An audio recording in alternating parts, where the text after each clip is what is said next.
Anda menyaksikan Breaking News Metro TV, pemirsa, dan kita menantikan keterangan pers dari Komisi Pemilihan Umum sebagai respons dari keputusan DKPP, Dewan Kehormatan Penyelenggara Pemilu, yang memberikan sanksi pemberhentian tetap kepada Ketua KPU Hasyim Asyari.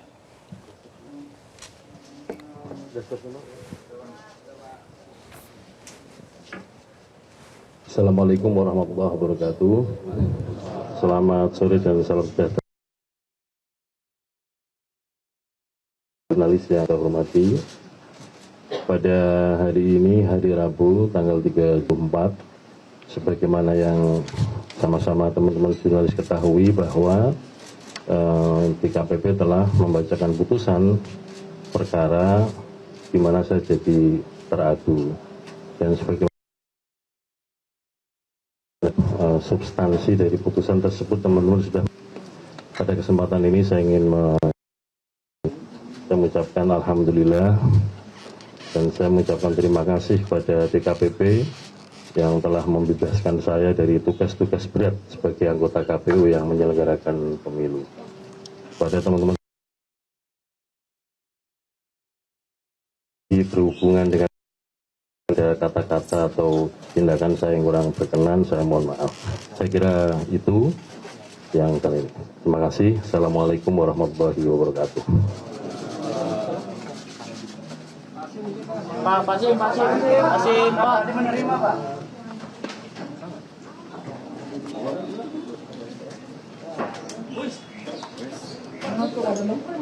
Izin ya, Mas. Ini lagi buat lewat ya. Boleh. Udah kelar. Udah kelar.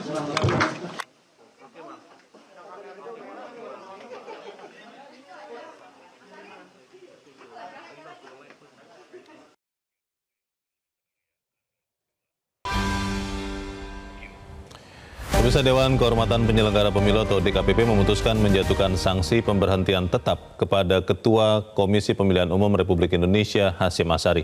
Sanksi ini diberikan DKPP karena Hasyim terbukti melanggar kode etik penyelenggara pemilu karena melakukan tindakan asusila terhadap wanita anggota panitia pemilihan luar negeri. Mengadu untuk seluruhnya. 2. Menjatuhkan sanksi pemberhentian tetap kepada teradu Hasyim Asyari selaku Ketua merangkap anggota Komisi Pemilihan Umum terhitung sejak putusan ini dibacakan. 3. Presiden Republik Indonesia untuk melaksanakan putusan ini paling lama 7 hari sejak putusan ini dibacakan. Dan 4, memerintahkan Badan Pengawas Pemilihan Umum untuk mengawasi pelaksanaan putusan ini.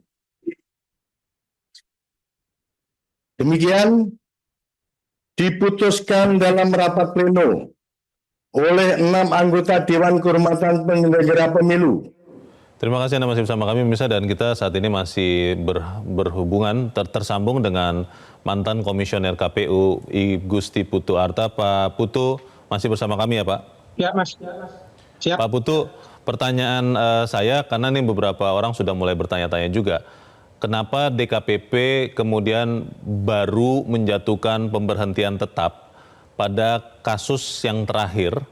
Padahal kalau kita melihat ada sekian kasus pelanggaran etik yang lain, termasuk yang dijatuhkan sanksi dengan peringatan keras terakhir, itu sebetulnya lebih relevan, lebih terkait dengan kinerja dari Hasyim Asyari ataupun komisioner KPU yang lain, karena itu menyangkut kerja KPU terkait dengan kepatuhan terhadap peraturan perundang-undangan dan berbagai aturan-aturan yang lain. Kenapa baru saat ini? Karena ini kan tadi lebih ke personal ya sifatnya ya Pak, apa yang dilakukan pelanggaran etika oleh seorang Hasyim Asyari. Kalau menurut Anda seperti apa pertimbangan DKPP Pak Putu? Nah, saya harus berbicara pengalaman soal ini ya, artinya termasuk ketika membaca dalam tanda kutip perilaku DKPP dalam mengambil putusan. Kita masih ingat misalnya ketika putusan KPU dinyatakan bersalah secara etik ketika memasukkan Gibran, gitu ya, Ya. sebagai bakal calon. Itu putusannya kan juga selesai pemilu itu. Selesai pemilu, pada hampir 3 bulan jeda baru ada putusan. Artinya pada saat itu dugaan saya DKPP juga mempertimbangkan aspek-aspek sosial politik dalam pengambilan keputusan itu. Kalau putusan itu kemudian dilakukan sebelum pemilu, padahal pencalonan sudah selesai, padahal seminggu lagi sudah mau pemungutan suara, betapa gaduhnya Republik ini, kira-kira begitu. Akhirnya kemungkinan DKPP kemudian mengulur waktu selesai pemilu baru kemudian diputus. Sama dengan kasus yang sekarang ini. Kenapa beberapa kasus yang lain sebetulnya ketika bicara soal pelanggaran pemilu sebetulnya yang signifikan itu adalah ketika verifikasi partai politik. Buat saya itu sangat fatal dan berat, sangat terbukti gitu ya. Punya potensi ada 1-2 orang yang diberhentikan. Jadi saya menangkap suasana kebatinan DKPP bahwa ini pekerjaan sedang sangat menantang betul. Ada 5 level penyelenggaraan pemilu yang sedang disiapkan sangat bagus. Jangan sampai kinerja pemilu legislatif dan pemilu presiden serentak yang baru pertama kali kita laksanakan ini kemudian terganggu. Saya lihat mungkin perhitungan aspek-aspek politis ini dan teknis ini yang menjadi pertimbangan sehingga kemudian dalam tanda kutip selalu kan bahasa DKPP peringatan keras terakhir, peringatan keras terakhir, kira-kira begitu ya. Nah sekarang ini karena dua hal. Hal pertama secara personal Pak Hasim di beberapa putusan yang lain dinyatakan bersalah, baik ada yang kolektif, ada yang cuma berdua dan seterusnya juga bersalah. Maka sekarang secara personal beliau seorang diri yang kemudian melanggar dan sudah ada saving kasus-kasus yang lain juga dinyatakan peringatan keras terakhir, maka inilah stimulus yang kemudian putusannya diberhentikan. Yang kedua, menurut hemat saya, bukan karena baru sekarang ini tidak, tapi laporannya memang kan sudah selesai pemilu baru laporan pelanggaran etik ini berlangsung toh. Nah, kemudian ekornya baru sekarang kira-kira. Lebih kepada dari itu kemudian adalah ini sebetulnya persoalan yang dalam ranah psikologis. Ya tadi Mas Leonard sendiri menyampaikan dengan satu diksi yang saya pinjam saja memalukan begitu ya. Jadi menampar muka penyelenggara ya mungkin itu dalam tanda kutip mungkin yang dilihat DKPP relatif agak tidak termaafkan gitu ya. Sehingga akhirnya diputuskan kemudian untuk diberhentikan. Jadi 3 pertimbangan itulah yang saya kira menjadi argumentasi dari DKPP untuk mengambil keputusan bahwa hari inilah dengan peristiwa ini Ketua KPU dinyatakan diberhentikan tetap permanen begitu Mas. Pak Putu, memang selama sekian lama saya termasuk yang bingung melihat sifat dari hukuman atau sanksi yang dijatuhkan DKPP kepada KPU ketika ada peringatan, lalu ada peringatan keras terakhir, tapi kan tidak akumulatif rupanya selama itu. Kalau di sepak bola kita tahu 2 kali kena kartu kuning, pemain akan kena langsung kartu merah dan keluar dari lapangan. Nah, apakah memang karena seorang Hasyim Asyari sudah mengantungi sanksi peringatan keras terakhir lah, maka kemudian sekarang dijatuhi hukuman yang paling keras, pemberhentian tetap? Kalau memang tadinya belum punya peringatan keras terakhir, mungkin juga tidak akan diberhentikan, atau seperti apa sepengetahuan Pak Putu? Kalau kita bicara peringatan keras terakhir, seingat saya malah sudah 2 kali toh. Betul. Tapi tidak 2 kali dan itu tidak akumulatif, tidak membuat akhirnya keluar dari lapangan seperti itu Pak Putu. Iya, artinya ketika kita bicara akumulatif, maka begitu peringatan keras pertama terlanggar, maka tidak ada lagi peringatan keras terakhir yang kedua, loh.